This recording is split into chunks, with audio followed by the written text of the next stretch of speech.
This conference will now be recorded. This conference will now be recorded.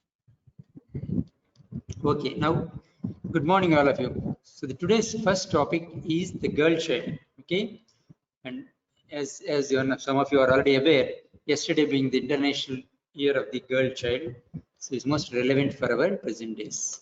So, what about the girl child? Let us see. We all know the women are the pillars of the future. They are the change makers and multitaskers. Actually, you can see the creators of inclusive spaces. The girls of today are proving themselves equal to boys in every aspect, or even better.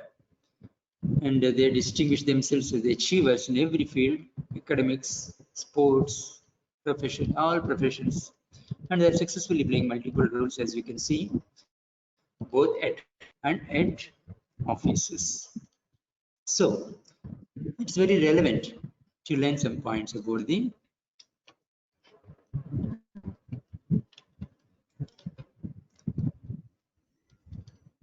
as you know, achieving gender equality and empowering women is one of the important targets of the Millennium Development Goals. You know, United Nations again, developmental goals. These are 8 developmental goals on your left. You can see the third one: promote gender equality and empowering power, is one of the number 3 MDGs, or Millennium Developmental Goals of the United Nations. Many efforts are being made both at national and international levels. So, starting your topic with quoting the Millennium Development Goals will give you a theme of it. Actually, even the examinations also, you just say it is one of the, you need not remember all the goals, at least one of the important goals of the Millennium Development Goals is achieving gender equality. Now,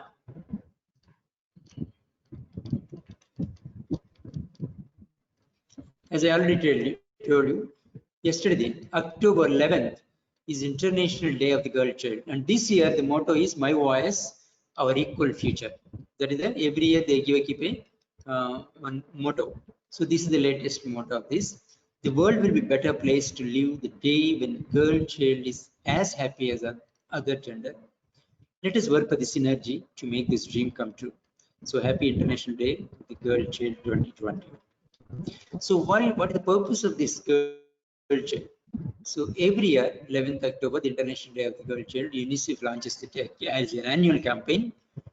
It focuses on the demands of the life free from gender-based violence, harmful practices, HIV and AIDS, learn new skills towards the future as they choose, and let women lead the generation of activists accelerating the social change. In India, there is, I heard, also heard the National Girl Child is celebrated on January 24th. But this is internationally, because even Children's Day also is different actually. Internationally, Children's Day is celebrated on October 24th. In India, we do Children's Day on November 14th because of Chacha Nehru's birthday. So subtle differences may be there. But the International Day is followed most of the places actually. Now, why should we do actually? Why are the concern for all this about the girls and all these things? The opportunity to born, opportunity to grow in a safe and secure environment, opportunity to develop one's full potentials. These are the common major issues concerning them. So now, when these opportunities are questioned, that is the problem actually. That is the time when we have to give some special attention to this. So if you look at the human developmental indices, these are very, very latest one and standard one. If you want to actually take a screenshot, or actually you can download later on. So these data figures are as up to date as possible, accurate. So all of you know the population of India in crores actually. The total is 121 crores. So crore our Prime Minister keeps on saving. So 121 crores as for the 2011. Now it might have crossed even 130 also. So as for the census of 2011, it was 121 crores, or out of which the 62.3 crores are boys and 58.7 crores are females. That is 51 or 52% versus 48%. So that is a break even. Whereas coming to 2018, actually these are the NFHS figures actually, because we have not conducted census again. So the latest being 1.35 millions, or 135 crores. Actually. So the sex ratio, this is a very, very important aspect actually. So we will talk more about the sex ratio. 924 males per 1,000 females. That is the main, sorry, 924 females per 1,000 males. This is the main problem, area of concern. So the female population is falling down. We'll see more about the population, this ratio later on. Literacy rates, as 7th class or above, the boys are 82% and 65% only. This is in 2011. Actually, the situation is not much better now. But even then, out of total literacy, 74% only, being above 7th class. So this is the gross differences actually. This is slowly catching up, but at that time, that is the main problem. Now, maternal mortality is still 122 in 2011. Infant mortality, as latest figures of 2017, total infant mortality in India is 33, and there may be a little urban is better than the rural. Female mortality is marginally more, 32 versus 34. Sorry.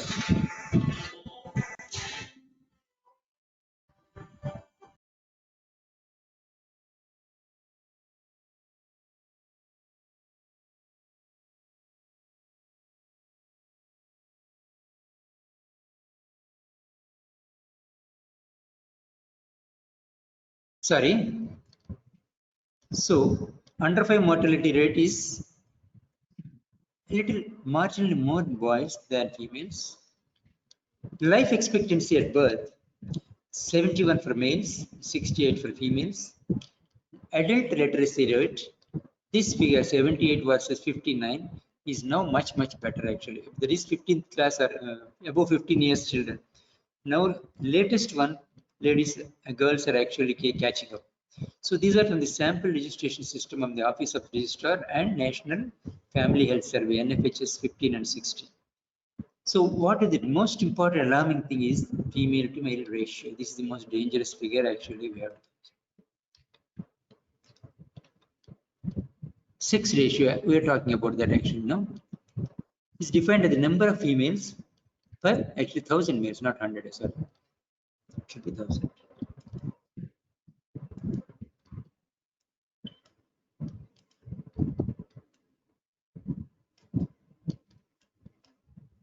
In some states, it is even as low as the 800, whereas in Kerala, it is almost same.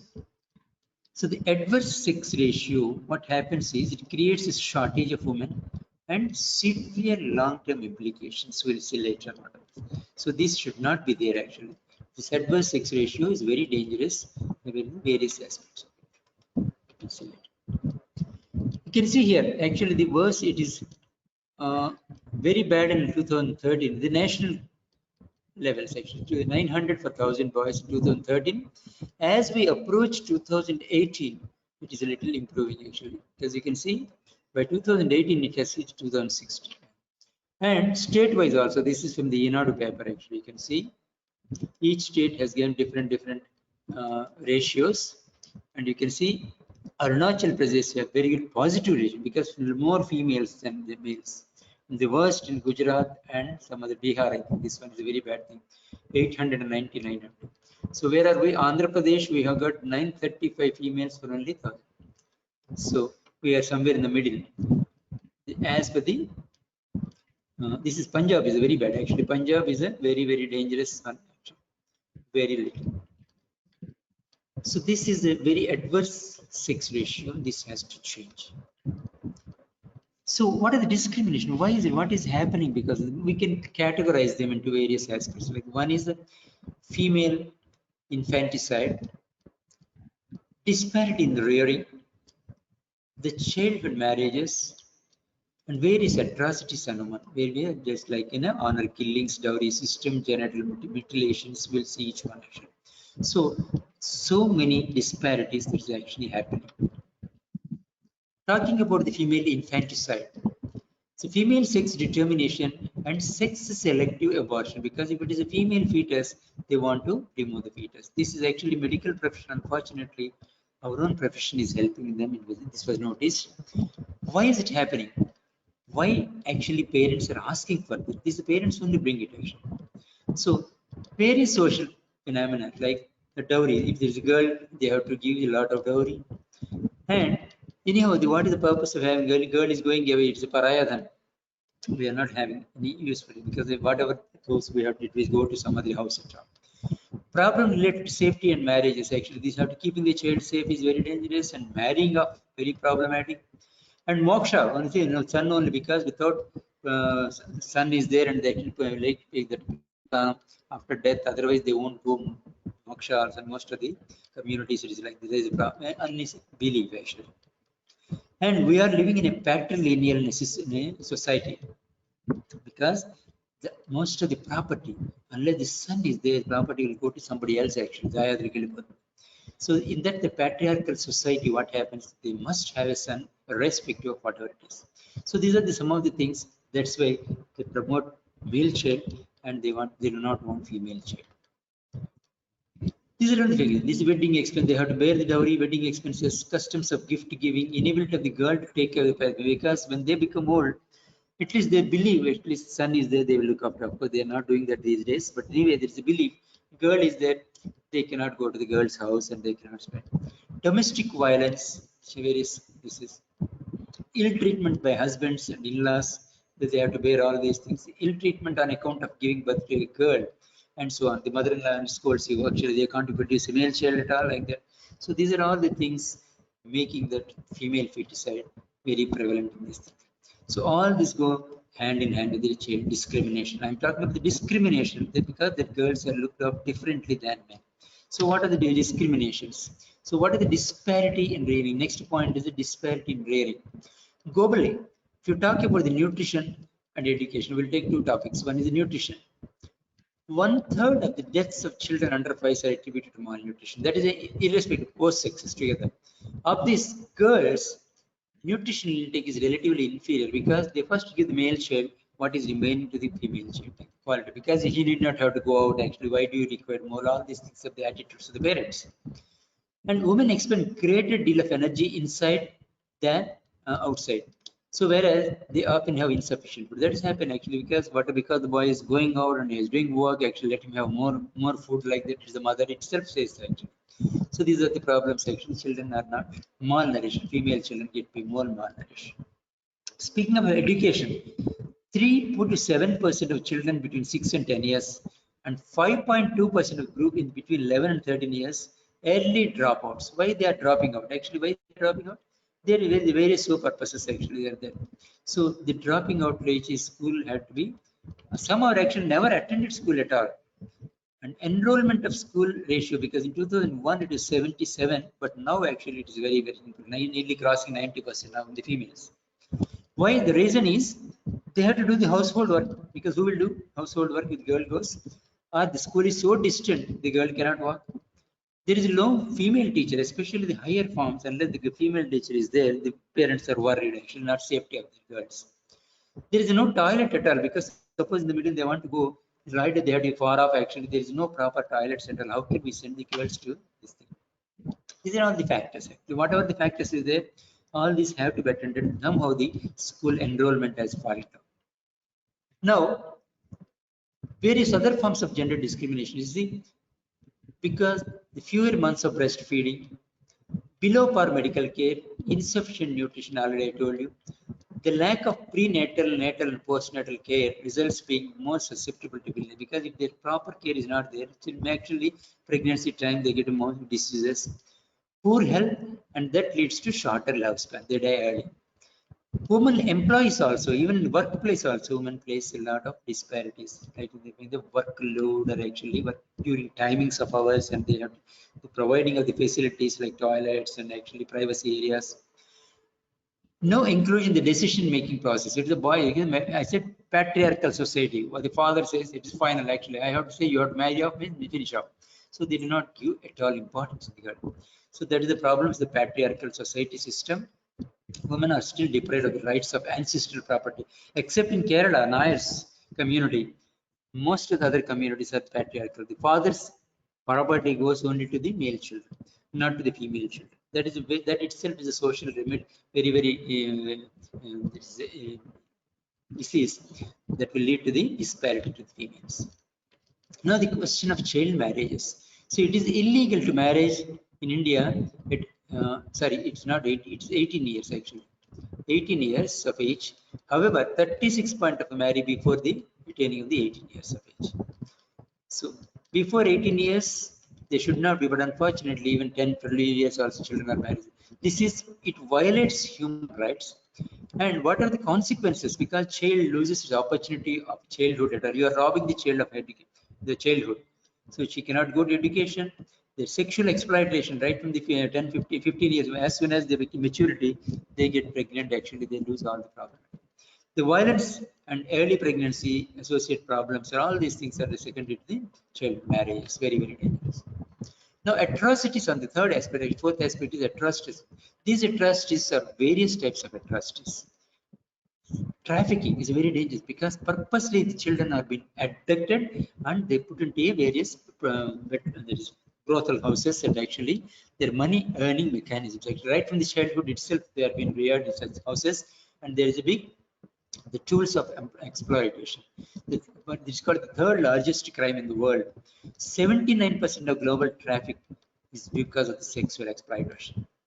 And sexual harassment, though this is not a organized crime, but still harassment is a day-to-day crime. Every girl, actually, every 7 minutes a crime is committed against women, and almost all the women at some stage or another they are facing, right from because of a simple comment on the outside while they're going, or to the extent of getting raped and even killed. Even yesterday, also the news today, you see, the morning by Bihar, one girl is with child and mother, they abused and actually thrown out the canal. So this type of, we see horrible how this thing news almost every day it has become. Then female genital mutilation. So these tribal areas in India, actually especially in Africa, is very, very common. At least 130 million girls alive today have undergone some sort of genital mutilation, because this is actually, they say, it is like circumcision done for a female. So they remove most of the external genitalia so that the female will not have the sexual feelings, and actually they are only for the only procurement, the reproduction only. So until marriage, they shall not get any sexual feelings or like that. That's maintain the purity, so-called purity. They say that's actually against her will, against the human nature at all. That's the 2 million more are at risk every year, because the girls, as soon as they reach maturity area, they do this, and that is genital mutilation. Very, very heinous practice. Actually. So, what can we do? So, a determined drive to make the general public aware about the importance of bringing a girl child and giving her equal rights. This is most important, is equal rights. Stringent measures to curb selective abortions, especially the dowry deaths and all the social evils like dowry. Being a parent, one should, especially there is a social remedy, because the parents themselves did differentiate them. That should not be there. They should treat one's kids equally. So right from the beginning, that equality they should act from the childhood. So whether it is a health or education, whatever it is, a little amount of care, a handful of warmth, a heart full of love for a girl child can make a lot of difference. So we have got a lot of legislation. Is it something not being done? Yes, done. Because at the national level, some of the example, in 2003, actually it's in 1994 itself is formulated, but 2003, the modification, there is a PNDT Act, all of you are familiar actually, especially medical profession. So that is a Preconception and Prenatal Diagnostic Techniques Act. What is the intention is to prohibit the prenatal diagnosis. Now, any pregnant woman cannot go and ask the checks of the child actually. If somebody, the ultrasound machines, if whoever is having a machine of ultrasound which he can determine the size, they cannot do it without proper record keeping, and they should not give the sex of the baby to the parents at all. If at all, if they are given, they are liable to be punished actually, they penalized. So once the parents do not know what is sex, there is no question of female feticide. Actually, if they know it is a female, no, okay, I don't want this child, please remove. They go to the gynecologist, and actually somebody say, if the other way, they themselves try actually with the abortion, leading to septic abortions and all these things. So they do not know until the suspense. Only at the time of death they will know if the boy or girl. Actually, they should know at the time of delivery, not before at all. So that is one of the very, very significant. Even the ultrasound machines, every year they scan. Actually, they have the severe scanning. for their activities, not for the ultrasound they are doing. The sound machine, the institute themselves are under scan by uh, the authorities. Second, recently, with 2012, the POCSO Act. The POCSO Act is protection of children from sexual offences because the Act incorporates child-friendly procedures about the reporting, recording evidence, investigations, and trial of offences. Actually, you're noting the FIR. If at all committed any heinous activities committed, the POCSO Act has a very, very stringent trial. The punishments are also very severe, non-bailable offences. Now, the Criminal Law Amendment Act, all of you know the Nirbhaya Act, it is popularly known as after the horrific incident of 2012 December. So 2013, the Nirbhaya Act has come. So it lays down the stringent punishment to deal with the sexual crimes. Actually, the definition of rape and itself is changed. Actually, even the molesting has actually become the number rape. And I don't know, so that it acts as a deterrent. That is at least hope, but still it's not doing actually that. And all of you know the unfortunate incident last year, after the Disha incident, the Andhra Pradesh government has done the Disha Act actually. Here it provides awarding death sentence for offense of rape and gang rape, expediting that expedite verdict, because always what is happening, what is you see the Nirbhaya case itself. After so many years, to hang those, even after conviction is done, actually indiction is done, we cannot do the hang because so many loopholes in the legal procedures actually took such a, but at least justice delayed is denied, they used to say, but they were done. But in this case, some of the times because they burned the poor lady, we cannot get evidence also. This Nirbhaya, she was there to give a at least the statement. Here in this case, the victim is no longer there. So it's all whatever evidence you produce will be hearsay. So I mean, whether it is good or not, actually the police have actually proactively and all the suspect killed, that's different thing. But whether it is legally is acceptable or not, we do not know. But anyway, the legal methods to introduce legal methods, the Disha Act has been taken. These are all for the good of the society. And there are so many national programs for it. These are actually the legalization. Apart from the legalization, the programs, actually, there is a big list of programs are there. They are not all for the undergraduates. You just remember 3 or 4, actually. I'll just mention those one, actually, note down that one. So, Beti Bachao, Beti Padhao. The Prime Minister has introduced that is a BBBP. Like that. Kishori Shakti Yojana. The second one. And the CBSE, Central Bureau of the CBSE Udan scheme is there actually. So like the Sabala scheme, Pradhan Mantri Matru Vandana Yojana. So at least 3 or 4 you remember. And these are state-wise, different states have produced various schemes are there. Don't bother about all those things. Just do Beti Bachao, Beti Padhao. This is the logo of this.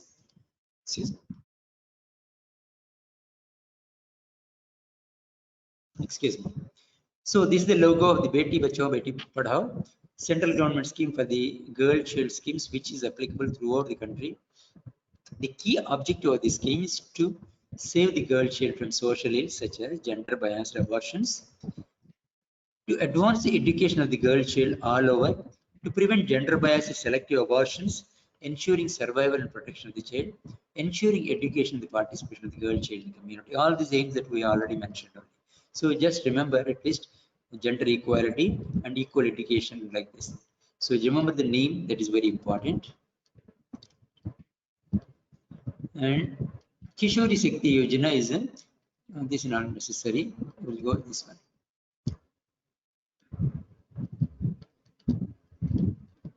The CBSE Udan scheme. Actually, this free course material or online recourses given for the material supply of the girl students of the 11th and 12th standard. It promote the education. So there are weekend classes are conducted for this.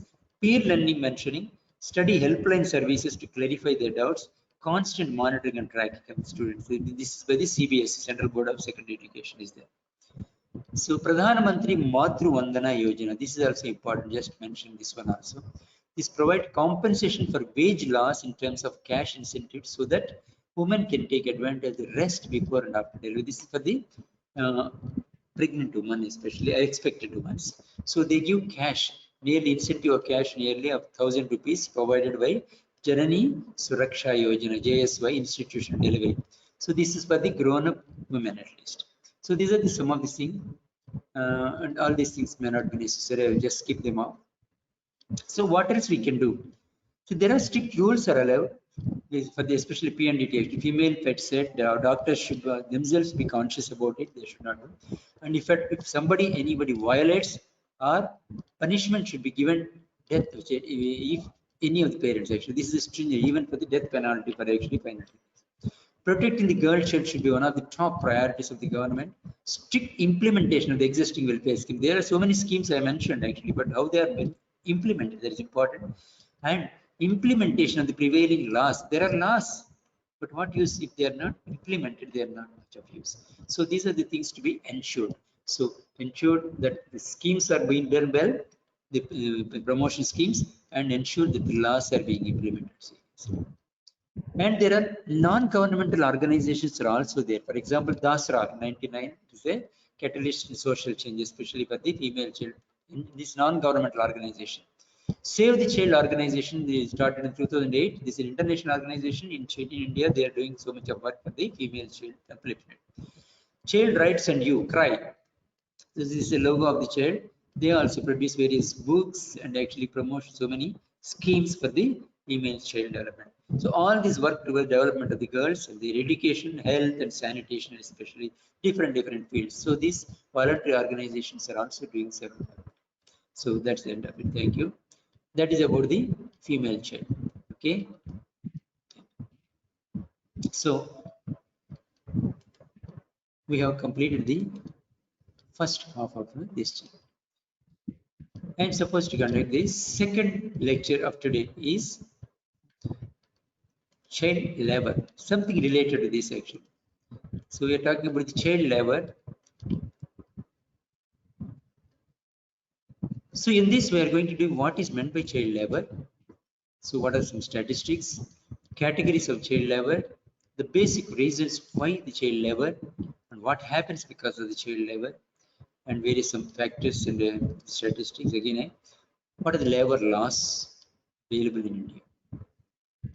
So the introduction, who is a child? The Child Labor Prohibition Regulation Act of 1986 defines a child as a person who has not completed 14 years. Actually. So as per this act, 1986 law, it is a 14 years, but actually WHO and all countries also up to 18 years. All of you know. So child labor is by definition employment of children in any work that deprives children of childhood, interferes with the ability to attend regular school, and it is mentally, physically, socially, and morally dangerous and harmful. So this is just like your says preventive medicine definitions. So that means what you understand is anything, any activity which is depriving the child of the childhood. This is a child labor. Now, how common is this? There is a global estimate 152 million children across the world. So they are actually, and out of these 64 million are girls and 88 million are boys in child labor globally, accounting for 1 in 10, almost every 1 in 10 child in the labor field. Out of the 71% of children child labor work in a agricultural sector, 69% unpaid work within their own family unit, because they are working for the family, they can't even ask for a wage. Children in labor force, according to International Labour Organization 2017, they counted about 4.3 million. Situation in India, as per the 2011 census, more than 10.2 million are economically active children in the age group of 14 years, and out of these 5.6 are boys, 4.5 million are girls. 1 in every 11, actually in the international, 1 in 10, India 1 in 11, India works for earn for living. 8 million children are working in rural, 2 million in the urban area. This is according to the research kit publication of this one. So all these figures have been given are latest corrected. So most authenticated, you can take to the references also with this section. Look at this situation. Actually, if you see statewide also across the country, right through the night from the 1991 to 2011, you see It used to be very high, gradually coming down. So the other Nagar Haveli is the central government. There is union territories, Andaman Nicobar. There, comparatively, the labor force is less, but all other states, Andhra Pradesh is here actually, about 5 million in the year 2011. So compared to 2001 and 2009, it has come down actually from that, all these areas, but not significantly has come down. 2011 also still there is a nearly between 5 and 10 means actually 7 million. There is 4.8 million or something like in Andhra. So there are several categories of the child labor, be it in shops or small scale vendors, carpet making, lock making, brassware, export-oriented garments, gem polishing, leathers, diamonds, etc. More dangerous in the labor, furnaces, building hazardous materials, and the worst is slavery, that is trafficking of children, bonded labor, serfdom. These are very dangerous things actually. So look at this. This is a category in domestic labor. All of you may be familiar with so many areas. We see small children actually. Categories of child labor: the working, helping in the shop, or actually whatever the business of the father or mother or whatever, maybe family business. But there they can go to school. They are locked up here because everybody else, their father is somewhere else. This family tradition actually is a cloth making, carpet making, whatever it is. If the father is doing that, they are keeping helping like this. Brick making, there's various types of provision actually. They are not supposed to do that. That time child has to go to the school, but what is he doing here? And one danger is there are mines also. Working in this coal mine. So like that, as the father is breaking the coal, the child is also breaking this coal actually. What is he's doing here? The dangers with for his health and his future. And the worst form, as I said, is the bonded labor. What happens here is somebody, the father or grandfather, has taken a loan as it is, he cannot replace the interest actually. They are supposed to work for generations together for that, the jamindar or whoever it is. So like that, just because of no fault of them, the generation is, he has to work, his son has to work, his daughter has to work. I know this, the bonded labor is the worst kind of labor. Whatever work they have to do, they are told they are supposed to do. This is bad. So why is the child labor is coming? Poverty, lack of education resources. He has not studied at all. He cannot get any other job. They have to do the bloody things.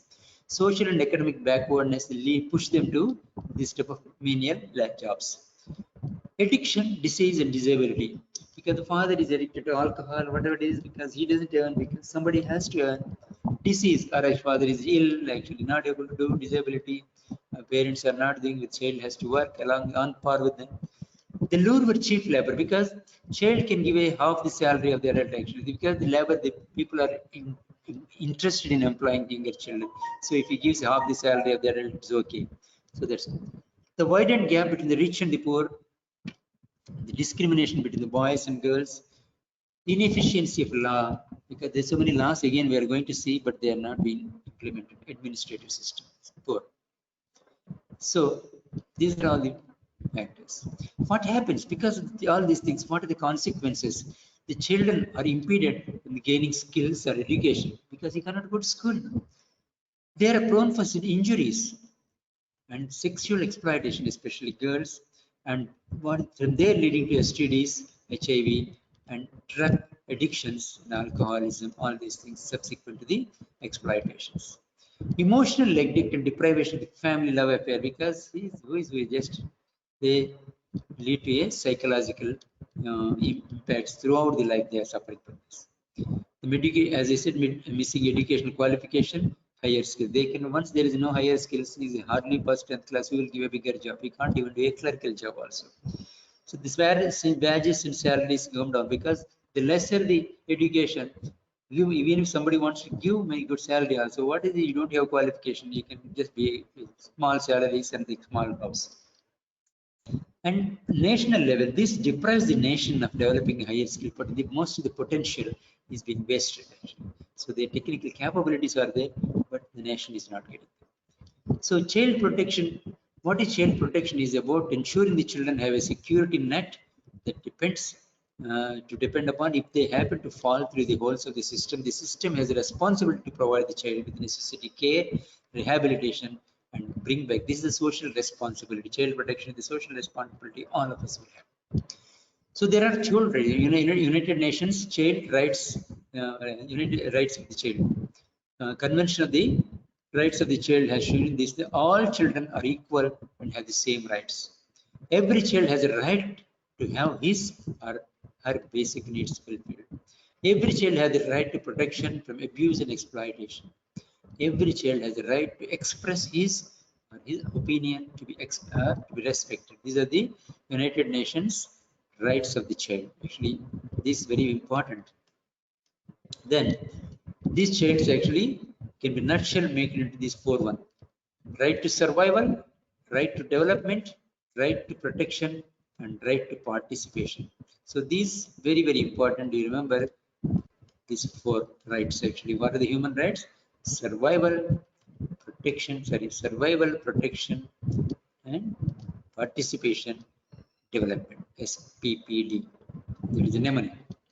So these are very, very important. There are so many laws in India also. So we let us see Factories Act 1948. It prohibits employment of children below 14 years. Factories are not supposed to, but we have to implement it. That's all. The Mines Act of 1952. It prohibits even under 18 years, they should not be employed at all, especially after health checkup and all these things. Child Labor Act of 1986, National Child Labor Act. It bans employment of children below any in many professions. Actually. They have given a big list also. Juvenile Justice Act 2000, it defines a child as being below 18 years. Exactly. So they have extended now in 2000. Child means up to 18 years also here. They cannot be implemented in for the criminal activities about all these things. Actually, if there is activities conducted by below 18 years, they should be treated separately. Rights of the children to free and compulsory education. The 2009 Act is there actually. It's ensure all children between 6 and 14 years have right to free and compulsory education. This is according to this law. So many laws are there. Indian Constitution, our Constitution itself has got so many provisions. Article 21A says children of all ages of 6 to 14 years should be provided with free and compulsory education as per the article itself.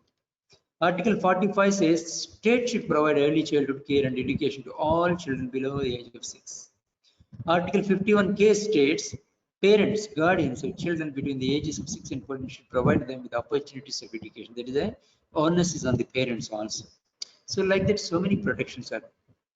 National Commission for Protection of Children, NCPCR, which is a statutory body constituted in 2007 for protection of the child. So this commission mandates to ensure the laws, policies, programs of administrative mechanisms are consonant with child rights perspective enshrined in the constitution. It looks after the constitutional rights are being clearly been implemented. So NCPCR. So how to tackle this child labor issue is, one is stable economic growth. If the country is economically growing, there is no need for all the children to work it out. Respect the labor standards. We have got labor laws are there. Respect them. Decent work. Universal education is a very, very important thing. Social protections and recognition of the needs of the rights of the child. Because I said 4 rights of them. Because together, all these help to root the cause of the child labor according to International Labour Organization.